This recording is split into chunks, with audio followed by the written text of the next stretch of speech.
Welcome to the Alouettes Flightdeck, podcast dedicated to Montreal Alouettes football. I am Tim Capper. You can find me on Twitter at Repact. That's REPPACT. And I'm Cliffy D. You can also find me on Twitter at Cliffy D. And this episode of the Alouettes Flightdeck podcast is presented by our good friends over at SportBuff, where if you use the promo code FlightDeck-10 at checkout, you will save 10% off your entire order. Head on over to www.sportbuffshop.com for all your sporting good needs. And trust me, folks, you're going to want to take advantage of this. And we are on many places on the internet. If you head over to alouettesflightdeck.ca, you can check out our entire archive of shows heading all the way back almost 7 years. Twitter, you can find us over at AlouettesFLDeck. Instagram, you can find us at Instagram.com/AlouettesFlightdeck. Facebook.com/AlouettesFlightdeckPod. Our merchandise can be found over at teespring.com/stores/AlouettesFlightdeck. And lastly, youtube.com/AlouettesFlightdeck.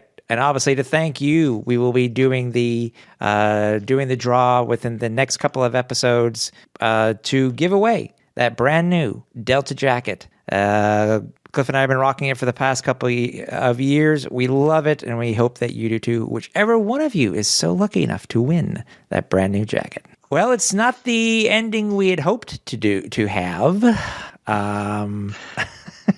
But either way, it was a fun experience to do, to head to Toronto.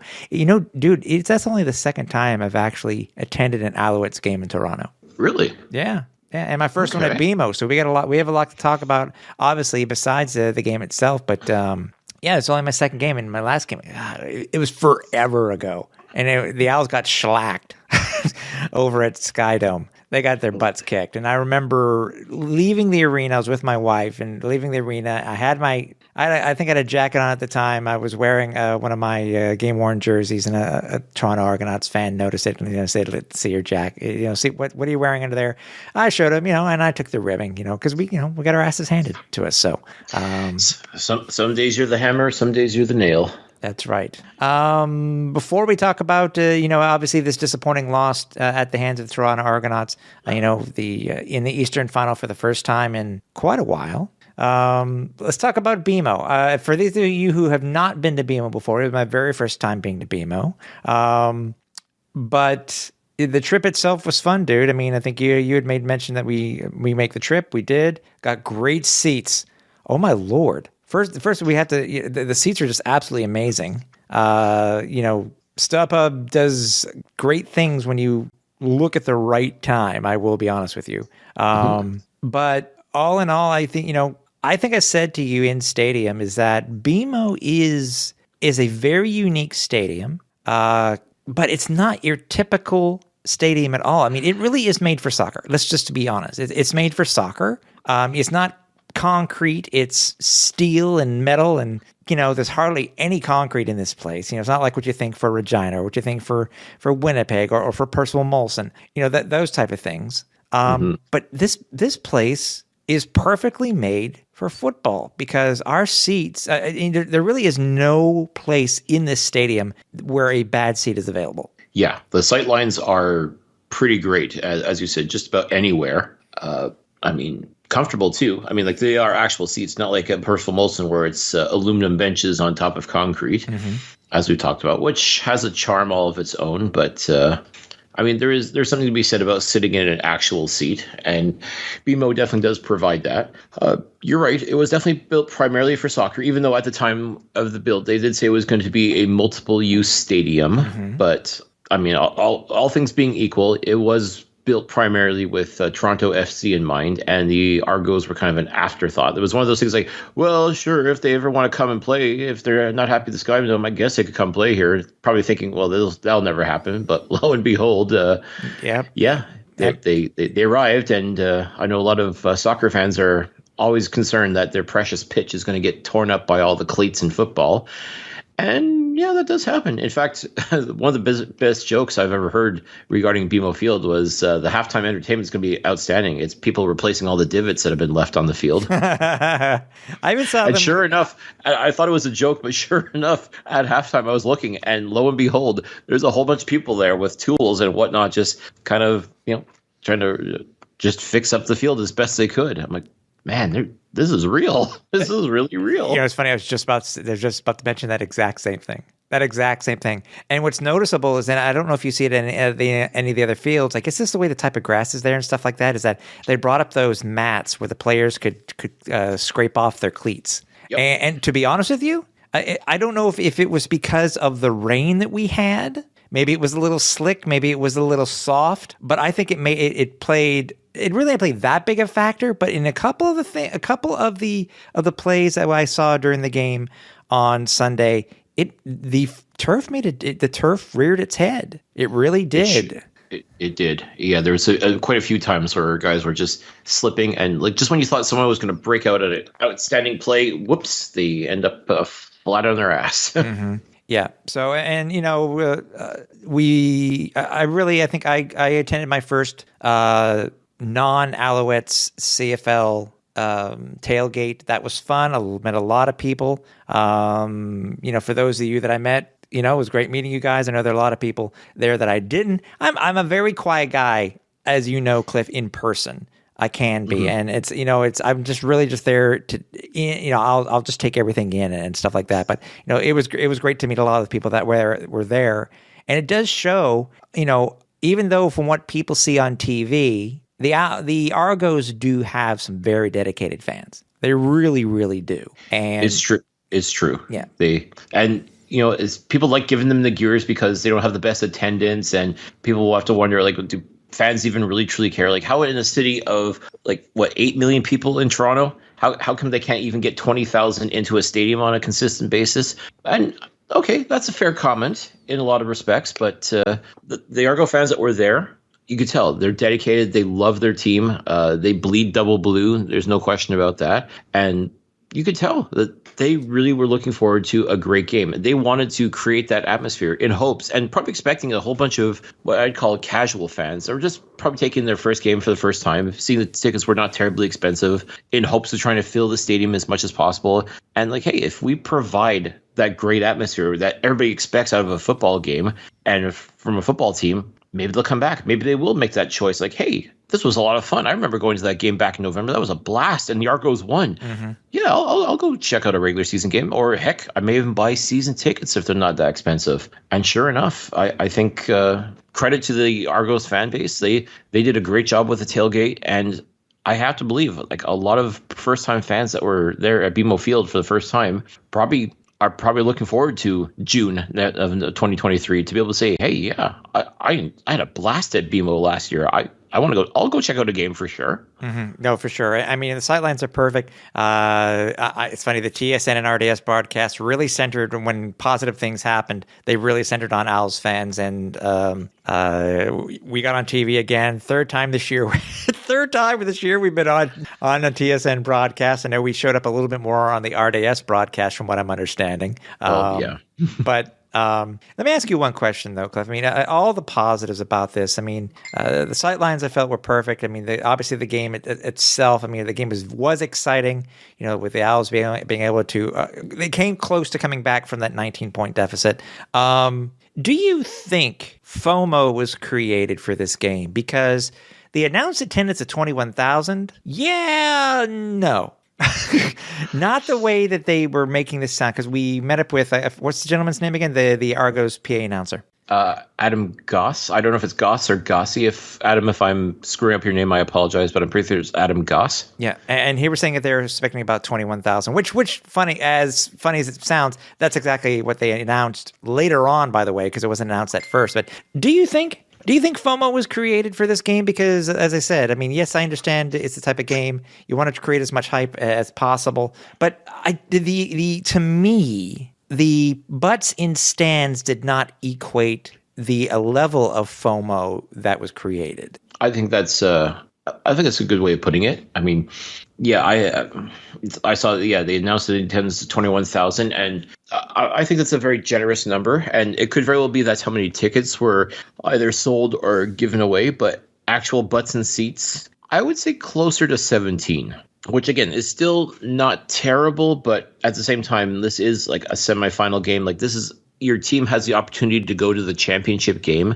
Like this is when like real fans are expected to show up and show out and represent. And again, the diehards were there without question, and they were certainly loud and they certainly created a great atmosphere. But this again does beg the question, like, well, how can you not sell out this? Like, of all the games for Toronto to sell out this year, how could it not be the Eastern Final? Like your team has a chance to go to the Grey Cup, and you know why aren't you there? Like if you're a football fan, why aren't you at BMO Field, Sunday afternoon watching the Argos play? Yeah.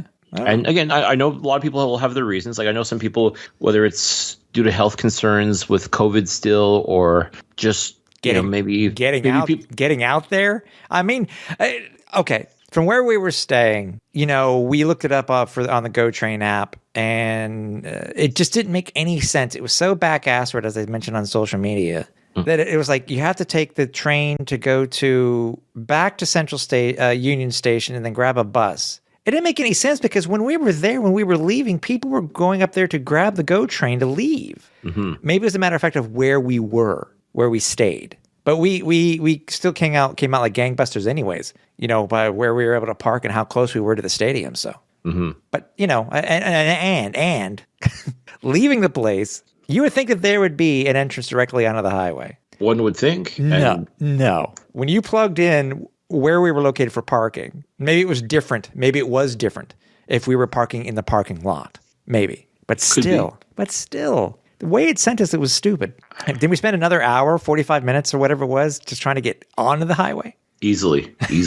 And it's just like crawling through the city. Like almost like that it almost felt like the walk of shame. Like, okay, bye-bye, Alouettes fans, losers. Go home. Like we are. Please let us leave. Yeah. I just want to go home at this point. Like, yeah. Yeah. I mean, it's funny. It's funny you say that. What was the comment from the little child? And it's funny, the mother apologized. She goes, it was something like, "We beat your team today." And I was like, I couldn't say, it said, "That's true." And the mom apologizes. It was like, well, he's very passionate. I go, "That's fine. You won." Hey. So today, that was true. That's it. Like, and I said, a couple of the Argos fans that I already knew through social media it was nice to be able to congratulate them in person. Like, there was no like rivalry. There was no, discord or anything like that. It was just a matter of like, a little friendly banter here and there and there. I'm okay with that. But, it was nice to be able to say, you know what, the better team won. Congratulations. Y'all deserved it. Mm-hmm. Simple as that. And, that's to me, that's what it's all about, especially watching the Canadian Football League is, you got your, maybe it's because Montreal, Toronto isn't quite the rivalry, like say Toronto, Hamilton, for example. Maybe you wouldn't quite get that same respect or camaraderie. It's hard to say. I mean, having not lived in either of those cities and followed those teams extensively, I really can't say. I can only speculate. But like to me, I was like, okay, listen, it's a bummer. Yeah, it would have been great if the Alouettes could have won and gone to the Grey Cup, but it is what it is. Toronto was the better team, and they earned their opportunity. They played better. They did the things that they were supposed to do, and they're going to Regina. And kudos to them, and kudos to their fans. Like they, obviously they haven't gone without a championship as long as what Montreal has, but still at the same time, it's always exciting when you show up and your team does well and goes to the championship. You can't ask for more than that. As a fan, you cannot ask for more than that from your team. And as far as Alouettes fans go, I mean, like I think Alouettes fans prove that they travel pretty well. They can make noise, obviously. They support their team through and through. And I hope the players looked at that and realized, like, hey, I sincerely hope that they gave everything that they had as well to the cause. And even though it was a losing effort, I hope they can look back and say, well, we did everything we could, and we appreciate the fans that showed up and supported us. Not just from day one, but even all the way up to the end of this ride. Exactly. That is right, my friend. Yeah. The Alouettes lose the Eastern Final 34-27 to the Toronto Argonauts. It's the Alouettes' first Eastern Final appearance since 2014, where they played at the Hamilton Tiger Cats. It was, you know what? We talked about turf. I know we talked about it, but there are many things, besides the game itself that we were able to see being so close to the players' bench and stuff like that. First props to the Owls fans that did travel to the game itself, because you made, thanks to the Owls for offering the tickets too, getting the section together, because it made, I think, the experience a lot better for us as Alouettes fans. Mm-hmm. Yeah, to be able to sit, because it's always one of the things. It's safety in numbers, right? Like it's one thing to go to a stadium by yourself or two people, and then you're surrounded by the opposing fans. And even though the CFL doesn't get overtly violent or anything like that, I mean, like I said, a little bit of jaw jacking, a bit of chirping will happen from time, and most people can handle that. But the fact that they were able to have like pretty much a whole section full of Alouettes fans was great. Like, I mean, hats off to the organization for making that happen, like reserving that block of tickets for fans to buy. And that's the thing. It was one of those things where if you build it, they will come, or if you sell them, they will buy, I guess would be the way to put it. And yeah, it was great that Alouettes fans, they found a way to get down there. I know that the family of Marc-Antoine Dequoy had organized a bus trip because the Alouettes themselves didn't organize a bus or a train. Oh, that's who it was. Okay, I'm glad you said that, because I did not know who had which player had got that together. I'm glad you mentioned that. Yeah, it was Dequoy's family who had apparently organized that trip. I think it was just the one bus, but they managed to rent a bus to go down to Toronto overnight and head to the game. So I mean, at least fans were, anyone who wanted to get to Toronto but couldn't for if they don't drive or flying's too expensive or any number of reasons. I mean, because also too, like, there weren't really a lot of like trains or buses that were very conducive to being able to arrive in Toronto early enough. So if you didn't have a car, then you basically were out of luck if you wanted to go, especially if you wanted to go the day of, because a lot of fans did that as well. Like, a lot of Alouettes fans got up at like 5 o'clock in the morning. God, I know. And booted it down to Toronto. So, I mean, props to them for doing that too. I mean, that's a long drive to do, day of, and then to drive all the way back. I mean, like, I admit, you and I were like, okay, that's too taxing. That's a little too much. Let's, we'll go the day before, stay overnight, and then we'll go to the game and then make our way home. Exactly. Yeah. No, I agree. I agree. It's like us, you and I, going to Atlantic City, just a couple of years ago for arena football. There's no way in hell there was no way we were doing. This is the type of thing that you can't. I'm sorry. I understand. Yeah, it's feasible, but I think to enjoy it, I'm glad we stayed, and I'm glad we did. Yeah, maybe we're just getting older, but it's just like yes, we are. Yeah, so nobody got time for that. Exactly. By the way, shout out to Antoine from the Alouettes, who we saw in the crowd. Also to Corey from the Owls Boutique, their manager there. He was there too. He sat next to us for a little while. It was great seeing the guys there to represent the organization beyond the players and all the execs who were on the field and stuff like that. We saw Mario on the field, et cetera, and Joe Alfieri and stuff. But we're getting away from the game here. I apologize. I digress. Yeah, it didn't start off very well for the Alouettes at all. I mean, dude, we were down 21-3, and it really did not look good. And it's not just it's not really because of mistakes that the Alouettes were making, because there weren't any interceptions, there weren't any fumbles, But yeah, I mean, 20-3 or 21-3. Excuse me, 20 was it 22? Shouldn't have been 22 because they got a single too. So wasn't it 22? Or am I losing my mind here, dude? No, they're on the single, or did they not get it? It was not a. Oh, it didn't go through the end zone. That's correct. Okay. All okay. Right. Yep. So either way, being down 21-3, you and I were just wondering what the hell was going on with this team. Yep, because it seemed like every drive Toronto had, they scored a touchdown, whereas Montreal, all they could manage for the longest while was just one field goal. And you're not going to beat this Argos team with field goals only. Like, you gotta find a way to get to the end zone. And true to form, I mean, like, the Alouettes, the first half of the game, usually they, take a little time finding themselves and trying to, gauge their opponent to try and, figure out how to adapt to them. And usually they do figure it out more often than not. But still, I mean, like, the defense just was not clicking. It was not working. Like, they couldn't get any pressure on McLeod Bethel Thompson.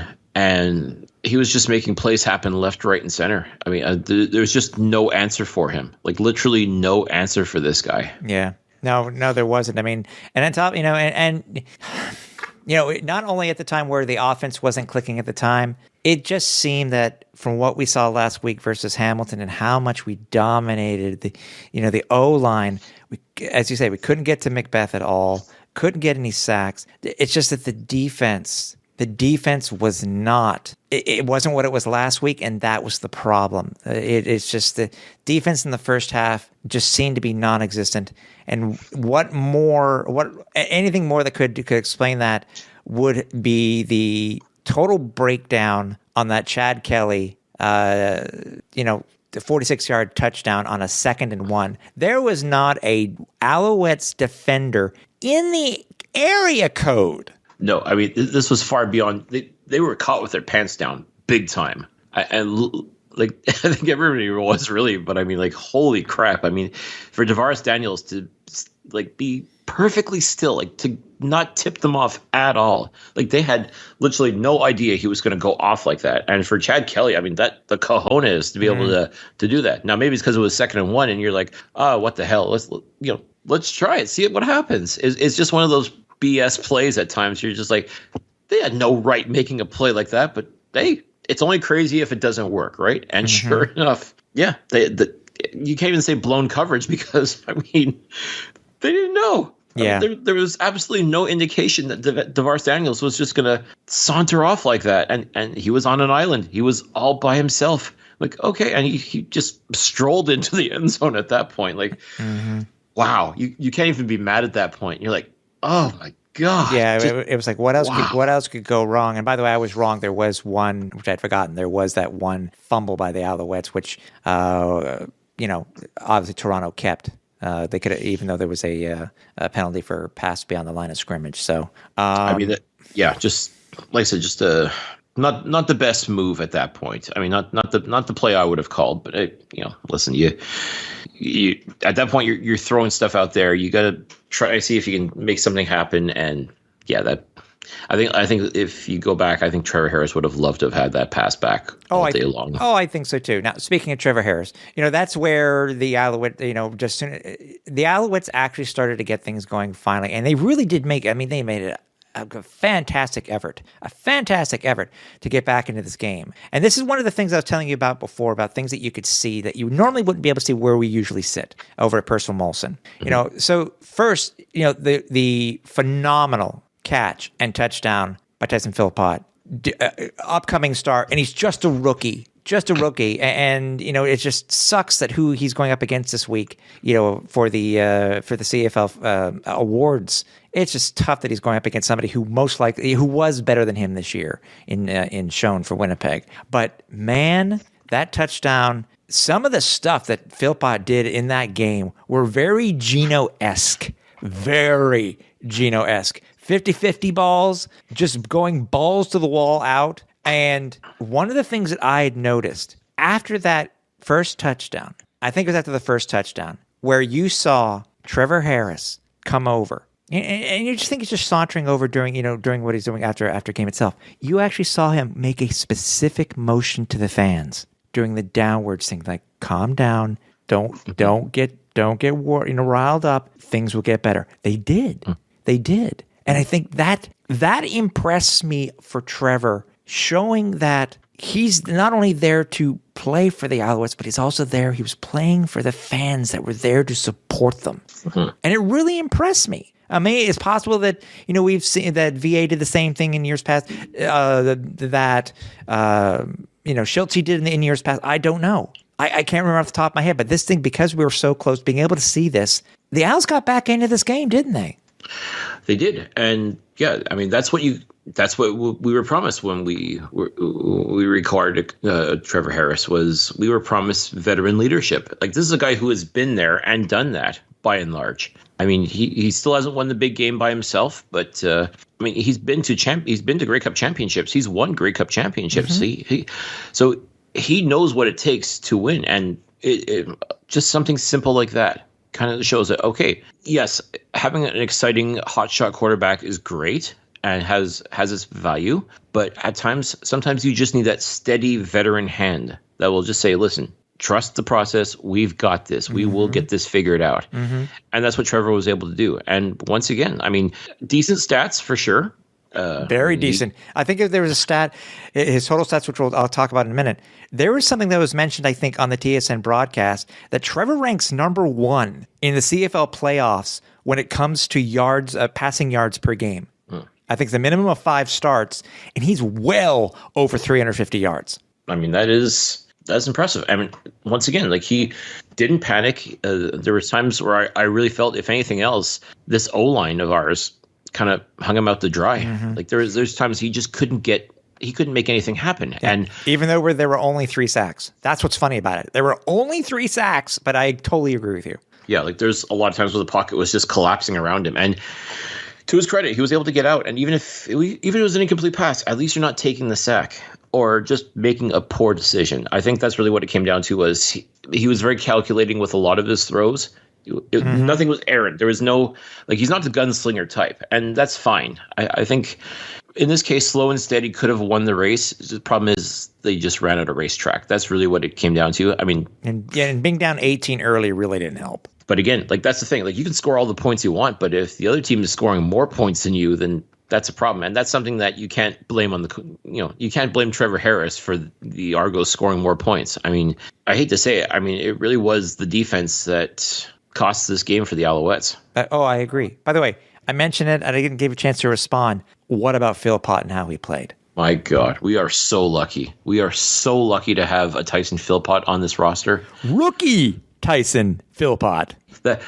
And we talked about this before. We talked about it during the interview with him. It's like, this is scary. Like, we see the talent that's there, and he's just getting started. This is year 1 of this kid. Can you imagine what he's going to be like in year 4, year 5 in this organization? Holy crap. I mean, wow. I mean, just wow. Give him the chance, give him the right quarterback, give him the right teammates. Yeah, dude, we could, we keep talking about the 2 or 3 headed monster when it comes to running backs. Think of what it could be like, dude, where you have, and this is no slight on any of our wide receivers, by the way, but going in the future, let's say if it is a Geno, you're grizzled veteran, and then you have Tyson Philpott just coming up the ranks along with him and just making it a giant 1-2 punch. Big time. I mean, like, you just talk about a straight up playmaker. That's what he is. 100%. And my God, and it still blows my mind. Like, just getting started. Like, he is just getting. Like, we haven't even scratched the surface yet. I mean, it's incredible, and just his poise. Everything about Tyson is excellent. I mean, just how he carries himself, how he prepares for the game, and just what he brings on every play. I mean, these are things that cannot be taught. You either have it or you don't. Yeah. And Tyson Philpott has it in spades. Yeah. And I am so thankful that he's a part of this team, and God willing, he's going to be a part of this team for a long time. Even though, like, just as a thought, as just an aside, I am, with every passing game, I'm seeing more and more Philpott jerseys in the stands. I mean, listen, I mean, Geno's the man. There's no question about that. Makes me wonder if the option is out there to have the jersey at the locker room sale. I don't know. I don't know, but got to get there early. I'm telling you, folks. I mean, if football players were stocks, you'd want to buy in on Tyson Philpott while you still can, while you get in on the ground floor, because this kid is going places, and God willing, he's going to take the Alouettes. Yeah. To the promised land. We had talked about the potential of the 2-headed or 3-headed monster when it came to running backs for this game. It really didn't materialize, other than, I mean, by the way, seeing the Williams Stanback that we had been hoping to see all season, it was nice to see him finally break out, because the O-line just did an amazing job blocking on his touchdown run. And well deserved for this guy to get this touchdown, in the Eastern Final. Well deserved, but as I was saying before, the running game really didn't materialize. Walter Fletcher really was a non-factor for this game. And I mean, yes, Stanback did have 84 total yards, but he had 52 on that one touchdown run. Mm-hmm. So, I don't know if it goes back to, did the Argos look at, did they look at the film from the Hamilton game last year? I don't know. It makes you wonder that if this two-head monster had been able to get going a little bit more, maybe we'd have been able to tie this game up, which I know we did have a chance to do, but still, thinking that we were going to have this presence and this 1-2 punch, it just, as I said, just really didn't materialize. It really didn't, and it's funny. Like as far as I think about the turf, for example, like there was a lot of times too where I thought Stanback was going to just go off, and then just unfortunately slipped, and Toronto was able to get on top of him right away, which he did, which he did do once. Yeah, you're right. There was a few instances where he just got bottlenecked by the defensive line for Toronto, and Fletcher too, unfortunately. Like it sucks because I was really expecting a lot more out of those guys, and I'm sure it wasn't for lack of effort. And on the flip side, you look at Andrew Harris and AJ Ouellette; they posted some pretty. They were decent numbers. I mean, they were okay. They were okay numbers. Yeah, they were okay numbers. It's true. It's true. I mean, Andrew Harris, you would have expected to go off, especially when it was announced that he was going to be back for the Eastern Final. Like, okay, he's going to come in and he's going to have something to prove. He's going to want to prove that he's not, this washed up old guy, because he still thinks he can go, and he still says he still's got plenty in the tank. So I expected him to want to show up, and he did average at best, to tell you the truth. And AJ Ouellette, after that monster game he had versus Montreal at Percival Molson Stadium a few weeks ago, I was prepared for the worst with this guy. And he had a couple of really decent runs, but nothing truly outstanding, to tell you the truth. I mean, it was just what they were good at doing, though, was converting on second down. Like times where you really needed that stop, and they just needed those 2-3 extra yards to get the first down. You give the ball to one of those two guys, and you ask for 3, they'd give you 5, or they'd give you 6 or 10 even. I mean, they just. Yeah, I agree. By the way, speaking of, Toronto was 9 of 7 on second down conversions between 1 and 3 yards. Overall, they were 21 of 13, 13 of 21 for the game, which is 62%. And it's something that I've been, really pushing on when it comes to this type of stats. I mean, the Owls did well too. I mean, they were 12 of 20. But the huge difference between that is, Cliff, is that the Alouettes were 6 of 12 on second down conversions of 7 or plus yards. Yeah, I mean, you want, if you get to second and manageable, that's fine. But when you're looking at second and long, I mean, championship teams will find a way to convert those, and that's exactly what the Argos did and the Alouettes didn't do. And again, it was nobody's fault in particular. It just sometimes the plays just don't work. It just, you think you got that down. You think you got the communication down, and sometimes it just doesn't work. Or sometimes the defense comes alive at the worst possible time for you, and that's really what it came down to. Like Toronto's defense was just suffocating, and they didn't really let Montreal hang around. Like Montreal had to fight for everything they got. Yeah. I agree, 100%. I mean, it was even a down game for our return game, because Chandler Worthy, almost. I hope his knee's okay. He came back in the second half, but talking about the turf and him slipping on the turf.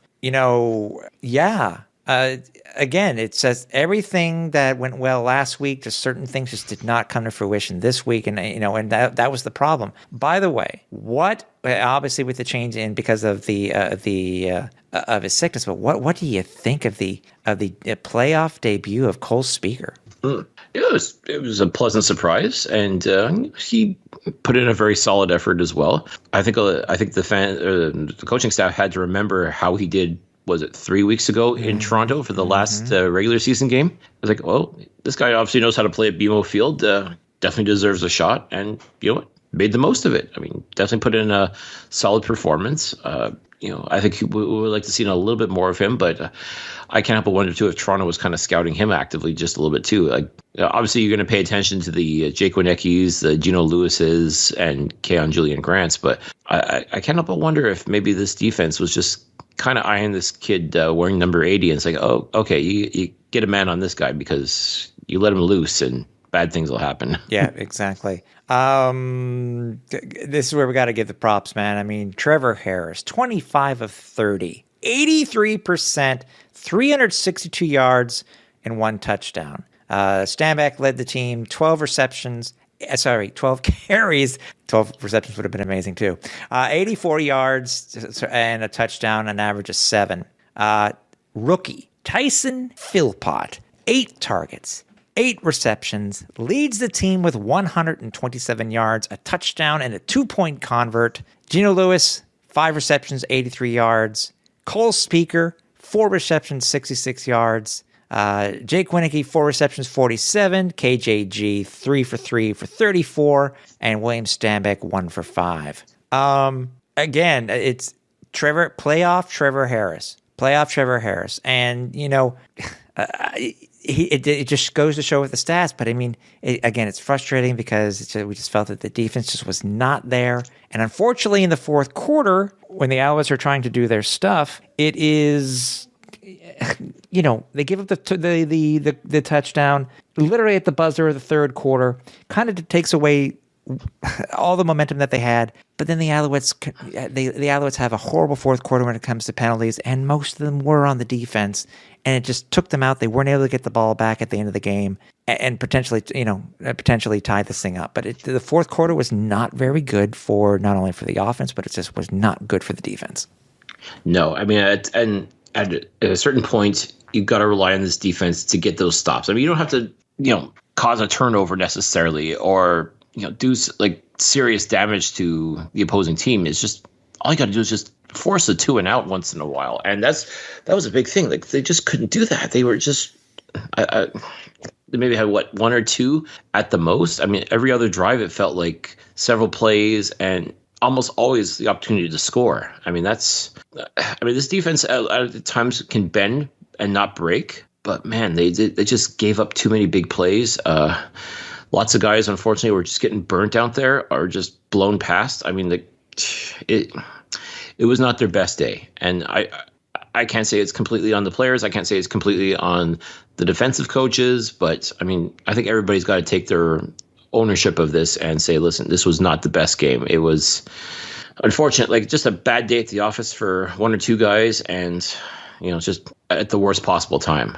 And that's what makes it so much harder, is that you don't want to lay blame necessarily. I mean, you win as a team, you lose as a team. But I mean, this offense was doing everything they could to win this game. Mm-hmm. You could tell that the effort was there. I'm not saying the effort wasn't there for the defense, but I mean, they really had no answer for McLeod Bethel Thompson and any of these offensive players. Like, nothing. And MBT had so much time in the pocket. Like, he had so much. The pass protection was phenomenal. I think he was touched twice, if I remember correctly, after he'd thrown the pass. That was it. I think it was twice. They talk about hurries and sacks and stuff like. What hurries?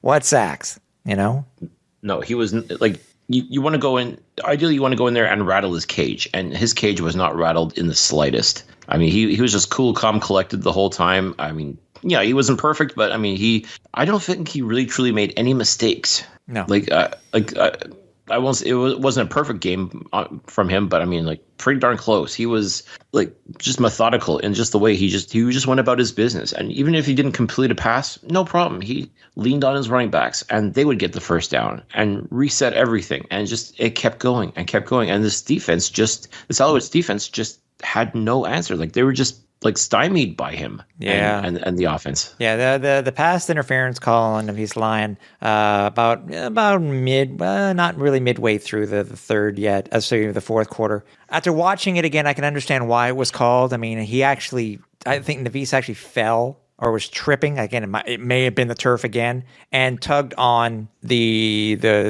receiver's jersey. And I mean, I understand why they called it. Could they have let it go? Yes, they could have easily have let it go, because and obviously the unfortunate face mask with the Alouettes, with the Argos facing a 2nd and long with about a minute and a half left. Mike Moore unfortunately got that. It wasn't an egregious face mask. It was just he was going for the tackle, and his hand looked like his hand slipped, caught the face mask, and what do you think? Obviously, they're gonna flag it every single time, and that was it. That was where I think that's because it gave them a first down, and that allowed them to run the clock out. Yeah, like that was the final straw. Like that was the straw that broke the camel's back right there, was that unfortunate penalty. And I know Mike Moore has to be kicking himself for that. Like again, obviously not intentional, as you said, not egregious at all. It was just an unfortunate slip of the wrist, and it just happened to end up with a handful of face mask. It's football. It happens. It sucks because, yes, in the letter of the law, that is 100% a penalty, and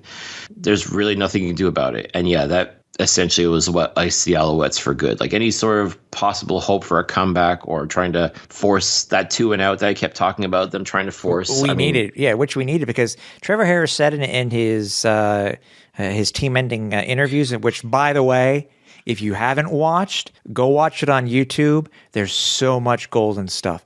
From Gino to Trevor. I'm trying to think who else was there. Stanback.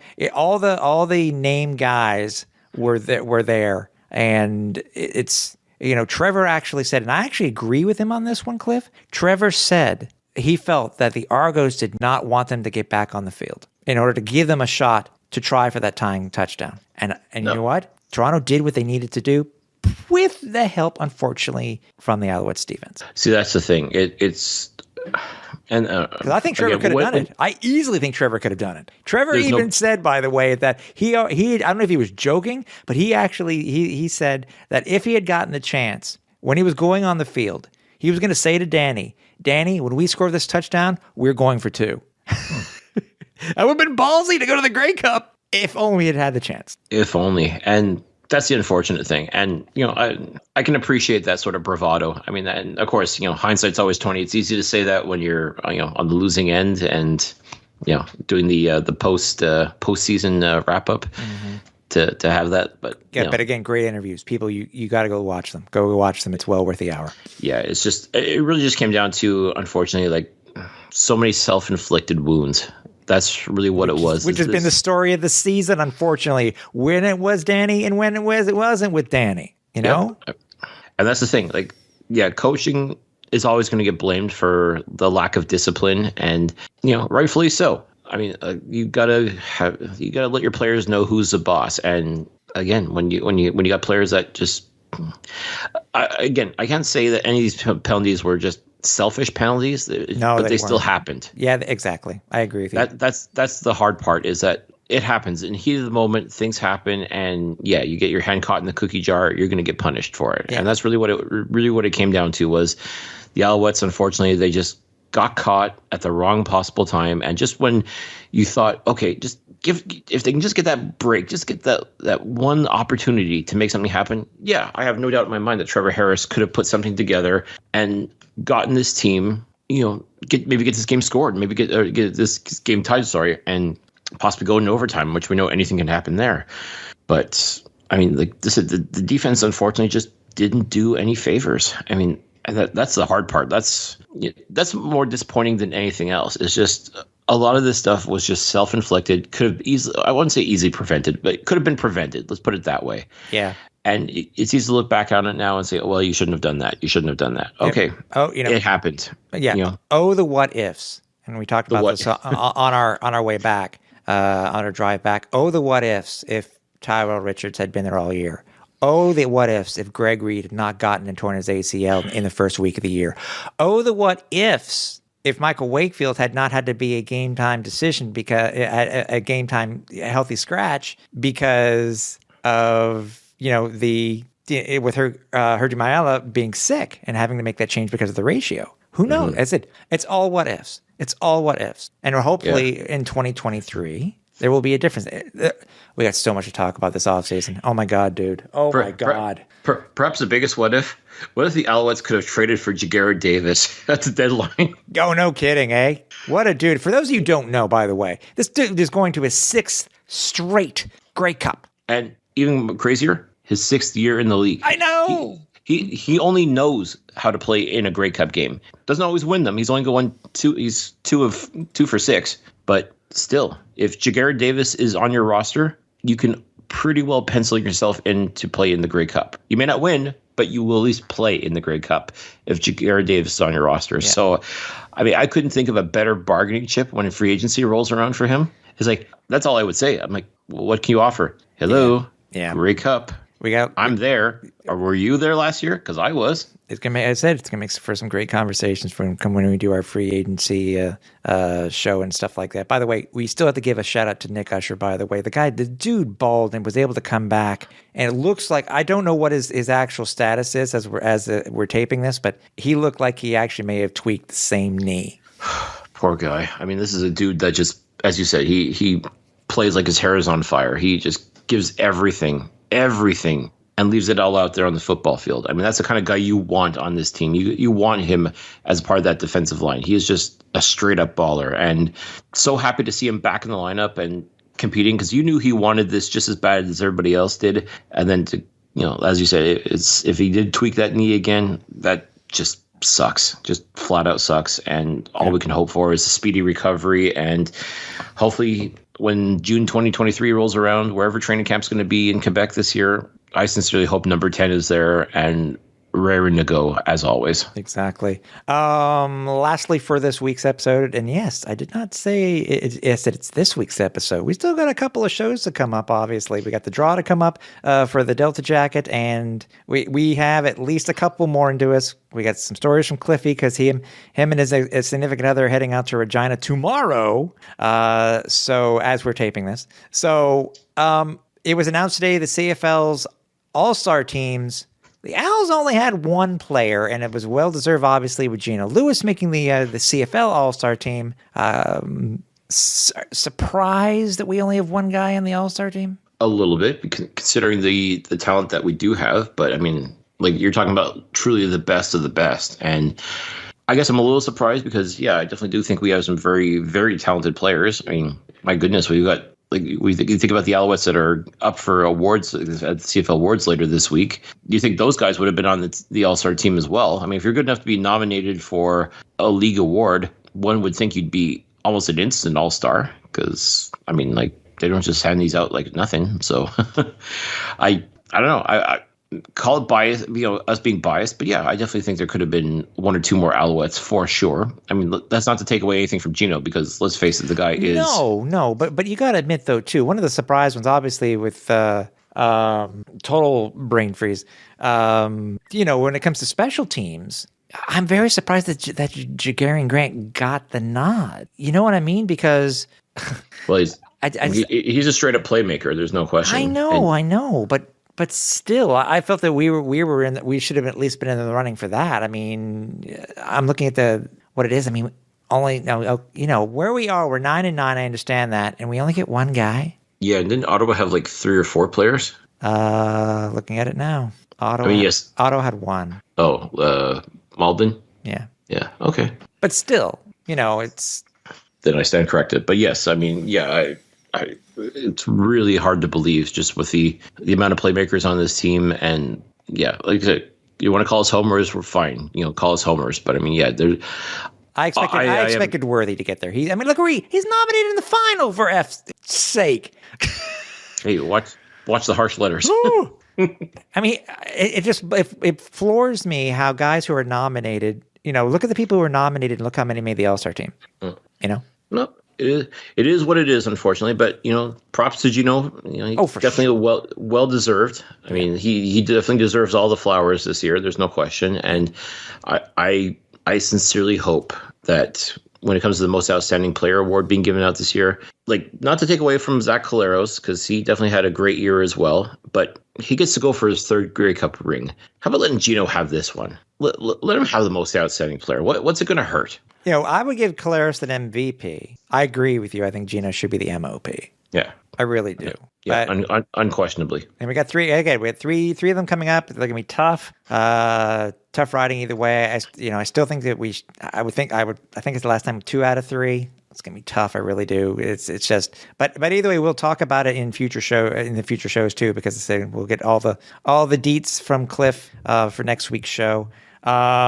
Also, too, I'm gonna try to see if we can come up with who is, when it comes to free agency, because free agency this year, dude, is going to be so different, because it being the first year with the new CBA, the first year with guaranteed money contracts, and the first year with the designated Canadian. So I want to be able to make sure that we can talk about this because obviously we know that Gino and Trevor are free agents. And great story today by Herb Zurkowski, on Gino. Also, if you look at his interview, his postseason interview that's done on the Alouettes Facebook page, you'll understand what we're talking about. I mean, give the guy the money. Give the guy the money. Keep him here. And off. Hey, head coach, we're not done yet. We're not done. We're not even scratched the surface yet. We still got some more to talk about this season before we're done. Without question. Yeah. I mean, it's going to be, let's face it, Tim, this was a very interesting year to have to look back on. I mean, we think about from day one of training camp, that didn't quite happen, all the way to this past Sunday. I mean, it was a ride, let me tell you. I mean, there was a lot of highs, a lot of lows. Thought we were going to lose our lunch at one point, but I mean, so many thrills. I mean, this really was a roller coaster year and I guess you can take it as a good thing. I mean, it was not boring. Let's put it that way. No, it was not a boring year here in the 514. No, it was not. And as usual, we appreciate everybody. I mean, it's record year for us here, and we're still continuing. 34 episodes in, 34, more than a half a year. We've been doing this, and we got a record number of shows in our 7th season. So we will be back next week. We will be talking more about the Alouettes.